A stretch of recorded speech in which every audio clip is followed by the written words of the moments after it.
కేసీఆర్ ప్రభుత్వం, ఆ నీళ్లు విడుదల చేసింది కేసీఆర్ ప్రభుత్వం అయితే ఇది మా వైఎస్ఆర్ కట్టిండు అంటాడు సిగ్గు లేకుండా. అంటే ఎన్ని అబద్ధాలు, ఎంత పచ్చి అబద్ధాలు మాట్లాడతాడో మీకు తెలియదా? మండు టెండల్లో ఎండాకాలంలో మన ఊర్లలో చెరువులు మత్తలు దుంకినాయా లేవా? అసలు కళ్ళనన్నా కన్నమా? ఎండాకాలంలో చెరువు మత్తడి దుంకుతుందని సిద్దిపేటలో ఏ రైతన్న కలగన్నడా అని అడుగుతా ఉన్నా నేను. మన కళ్ళతో చూసినాం కదా, అవి కాళేశ్వరం నీళ్ళు అయిపటికే కదా ఎండాకాలంలో చెరువులు మత్తళ్ళు దుక్కినాయి. చేపలు కూడా బంద్ అయిపోయాయి. పోయినసారి చేపలు వేసినారే, పోయిన సంవత్సరం చేపలు బంద్. ఈ సంవత్సరం ఇది వరకు చేప పిల్లలు దిక్కేలేదు. ఇంకెప్పుడైతే చెరువులు నిండే సగం కొట్టుకపోయినాయి, చేపలు ఉన్నాయి కిందికి పోయినాయి. ఈ సంవత్సరం కూడా ఇంతవరకు ఇంకెప్పుడు పోతావు నువ్వు? మొదలే వేయాలి కదా. బతుకమ్మ లోపలనే చేపలు వేస్తే ఎండాకాలం వరకు ఇంత కిలో అంత అయితే అమ్ముకుంటే మా ముదిరాజులో మా బెస్తోల్లో బతుకుతారు. అంటే ముదిరాజులకు కూడా మోసం చేసినావు, బెస్తోళ్ళకు కూడా మోసం చేసినావు.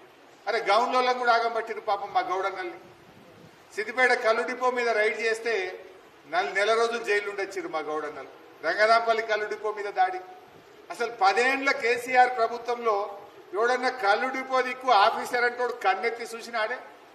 చెట్టు పన్ను రద్దు చేసిండు, పాత బకాయిలు రద్దు చేసిండు, ఆటోమేటిక్ రెన్యువల్ తెచ్చిండు, ఈత వనాలు పెట్టిండు కేసీఆర్.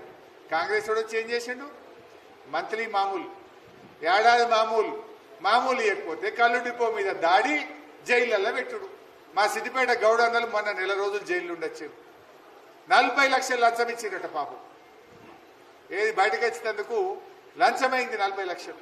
ఇది కాంగ్రెస్ కథ. ఎవరినే నాయన మీరు పోగు పోసింది? ఎవరు రైతులను ఆగం చేస్తుంది, గౌడన్నలను ఆగం చేస్తుంది, మా మత్స్యకారులను ఆగం చేస్తుంది. ఎవరికన్నా ఒక్కరికి మీరు చేసిన మంచి పని ఏమైనా ఉందా? ఇంకా పిల్లల చదువులు ఖరాబ్ చేస్తారా ఎవడన్నా? ఫీజు రియంబర్స్మెంట్ ₹1 ఇయ్యలే రేవంత్ రెడ్డి. నేను ఛాలెంజ్ చేస్తున్నా, కరోనా వచ్చిన నాడు కూడా 1500 కోట్లు ఫీజు రియంబర్స్మెంట్ ఇచ్చినాం మేము. మా ఎస్సీ ఎస్టీ బీసీ పిల్లల చదువులు దెబ్బతినద్దని.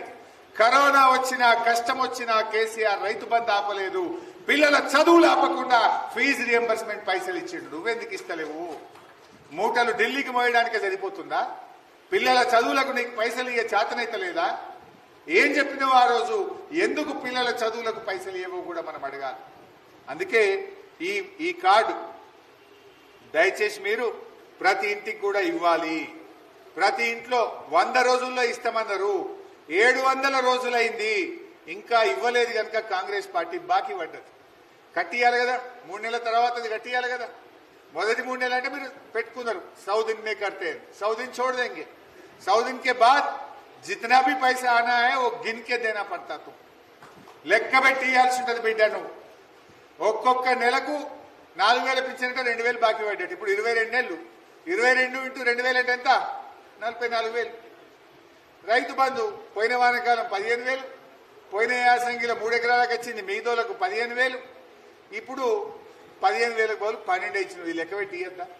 రుణమాఫీ అయినా అదే ఊరన్నా ఊళ్ళో పూర్తిగా? ఏ ఒక్క ఊర్లోనే అడుగుతున్న కాంగ్రెస్ దమ్ముంటే రాండి భయ, ఏ ఊరికి వస్తారో. మీ ఊరికి పోదామా, మా సిద్దిపేటకు వస్తారా రాండి. ఏ ఒక్క ఊర్లోనన్నా రుణమాఫీ అయిందా? సగం మందికి కూడా రుణమాఫీ కాలే. బీఆర్ఎస్ ప్రభుత్వం మన ప్రభుత్వం 33,000 కోట్ల రూపాయల రుణమాఫీ చేసింది. రేవంత్ రెడ్డి ప్రభుత్వం కేవలం 19,000 కోట్లు మాత్రమే చేసింది. మనం 2 దఫాల్లో 33,000 కోట్లు రైతులకు రుణమాఫీ కింద చెల్లిస్తే వీళ్ళు ఇచ్చింది 19,000 కోట్లు మాత్రమే. ఏకకాలంలో చేస్తాం. మొదటి సంతకమే రుణమాఫీ అన్నారు. 2 ఏళ్లైనా సగం మంది రైతులకు కూడా రుణమాఫీ కాలే. అరే దేవుళ్ళని కూడా మోసం చేసిండు రేవంత్ రెడ్డి. ఏడబోతే ఆడ దేవుడి మీద ఒట్టు పెట్టిండు, లక్ష్మీ నరసింహస్వామి మీద ఒట్టు పెట్టిండు, మల్లన్న దేవుడి మీద ఒట్టు పెట్టిండు, మెదక్ చర్చి మీద ఒట్టు పెట్టిండు, ఏడుపాయల అమ్మవారి మీద ఒట్టు పెట్టిండు, ఎముడాల రాజన్న మీద ఒట్టు పెట్టిండు, దేవుళ్ళ మీద ఒట్టు పెట్టి మాట తప్పలేదా? ఎందుకే మన సిద్దిపేటకు వచ్చి పాత బస్ స్టాండ్ కాడ ఏం చెప్పిండో రోజు? 15 ఆగస్టు కల్లా రుణమాఫీ చేస్తా, సిద్దిపేటలో వచ్చి 1,00,000 మందితో మీటింగ్ పెడతా అన్నాడు. 15 ఆగస్టు పోయింది, మళ్ళీ 15 ఆగస్టు పోయింది. ఏడవాయనే పత్తకలేడు. ముఖం ఉందా? వచ్చే ముఖం ఏం మాట్లాడినావు నువ్వు ఆ రోజు? 15 ఆగస్టు కల్లా చేస్తాను మా సిద్దిపేట చౌరస్తాలో బస్ స్టాండ్ కాడ చెప్పినావు కదా. మరి 15 ఆగస్టు బాయ్, మళ్ళీ 15 ఆగస్టు బాయ్, ఇప్పుడు డిసెంబర్కి రావట్టి 2 ఏళ్ళు నిండబట్టే. ఎటువాయ్? మాట్లాడేటప్పుడు ఏమైనా కొద్దిగానే ఉండాలన్నా వద్దా నీకు? ఏమైనా చీము నెత్తురు ఏమైనా కొద్దిగా లజ్జ ఉన్నదా నీకు? ఏమనుకుంటారు జనం? అరే నేను మాట తప్పితే పురాగా ఇజ్జత్ పోతుంది అనేది కొద్దిగానన్నా కడుపులో రక్తంలో ఉండాలన్నా వద్దా? మనిషికి మాట్లాడితే ఆలోచించుకోవాలి కదా. పురాగా పలసగా అయిపోతా, నేను పచ్చిపులుసు అయిపోతా, ఆగమైపోతుంది, నన్ను ఎవడు నమ్మడు, నన్ను చూస్తే నవ్వుకుంటారు, జోకులు వేసుకుంటారు అనైనా కొద్దిగా లీడర్ అంటే ఉండాలన్నా వద్దా? అంటే ప్రజలు అంత అమాయకుల?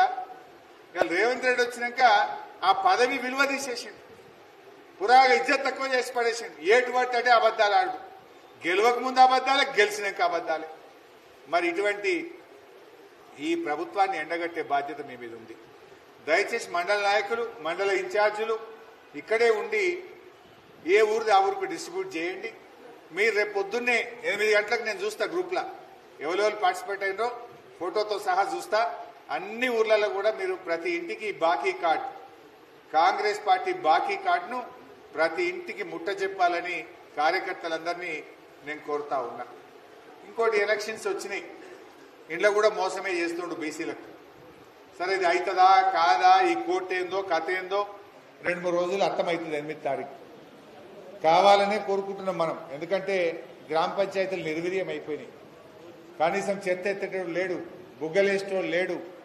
గ్రామ పంచాయతీల్లో ప్రజలు ఇలా మలేరియా, డెంగ్యూ, వైరల్ ఫీవర్స్ వచ్చి బాధపడతా ఉన్నారు. ఒక సర్పంచ్ ఉంటే బాధ్యత ఉంటుంది, గ్రామం శుభ్రంగా ఉంటుంది, ప్రజలకు ఒక చెప్పుకోవడానికి ఒక వేదిక ఉంటుంది. అయితే నేను మీతో కోరేది, ప్రతి మండలానికి ఒక సమన్వయ కమిటీ వేసుకుందాం. అందరితో మాట్లాడిన తర్వాతనే టికెట్లు ఇస్తారు. ఒట్టిగా అటు ఇటు తిరుగుడొద్దు. మీ ఊర్లో ఉండే మన కార్యకర్తలు, మన కుటుంబ సభ్యుల్ని కూర్చోబెట్టుకొని 10 మందో 20 మందో 50 మందో మన కుటుంబ సభ్యుల్ని కూర్చోబెట్టుకొని ఎవరిని పెట్టుకుందాం, ఏం చేద్దామని మీ ఊరి నాయకులను కూర్చోబెట్టి మాట్లాడి వారి సమక్షంలోనే ఫైనల్ అవుతుంది తప్ప మీతో మాట్లాడకుండా జరగదు. ఏదున్నా మెజార్టీ అభిప్రాయం, అందరితో మాట్లాడి మెజార్టీ అభిప్రాయం మేరకే మనం నిర్ణయాలు తీసుకుందాం. మన ప్రతి మండలానికి ఒక సమన్వయ కమిటీ ఉంటుంది. వారు మీ అందరినీ కలుస్తారు, గ్రామం వైజ్ కలుస్తారు, మీ అందరితో మాట్లాడతారు. అందరి అభిప్రాయాలు పరిగణనలో తీసుకున్న తర్వాత మెజార్టీ అభిప్రాయం మేరకు మాత్రమే మనం నడుచుకుందాం. సో దయచేసి మీరు ఎవరు కూడా వ్యక్తిగతంగా ఇండివిజువల్గా తిరిగే బదులు మీ గ్రామ కుటుంబ సభ్యుల్ని మెజార్టీ ఒప్పించుకునే ప్రయత్నం చేయండి. మండలి ఉంటే మండల ముఖ్య నాయకులందరి మెజార్టీ నిర్ణయం మేరకే మండల స్థాయిలో కూడా మనం నిర్ణయం తీసుకోవడం జరుగుతుంది. సో దాన్ని దృష్టిలో పెట్టుకోండి. పండుగ అయిన తర్వాత మండల్ వైజు ముఖ్య నాయకుల సమావేశం, గ్రామ నాయకుల సమావేశం సమన్వయ కమిటీ వాళ్ళు పెడతారు. పండుగ అయిన తర్వాత మాట్లాడి 8వ తారీఖు కోర్టులు కూడా చూసుకొని మనం ముందుకు పోదాం. ఎవరు తొందరపడద్దు. అందరి సూచనలు, మీ అందరి ఆలోచనలు పరిగణనలో తీసుకొని మీ అందరి అభిప్రాయం మేరకు మాత్రమే మేము నడుచుకుంటాం. మీ నిర్ణయమే ఫైనల్. మీ మెజార్టీ నిర్ణయం మేరకు మాత్రమే పార్టీ ముందుకు పోతుంది. ఏ ఒక్కరి వ్యక్తిగత నిర్ణయమో ఇష్టాయిష్టాలకు తావులేదు. ప్రజల ఆలోచన, కార్యకర్తల ఆలోచన, నాయకుల ఆలోచన మేరకు మాత్రమే పార్టీ నడుచుకుంటుంది. అందువల్ల ఆ విషయాన్ని మీరు అందరూ దృష్టిలో పెట్టుకోవాలని కోరుకుంటూ ఇంకొక 10-15 నిమిషాలు మాట్లాడుకొని భోజనం చేద్దాం. తొందర ఏం లేదు. దయచేసి అందరూ కూర్చోండి. బాకీ కార్డు మాత్రం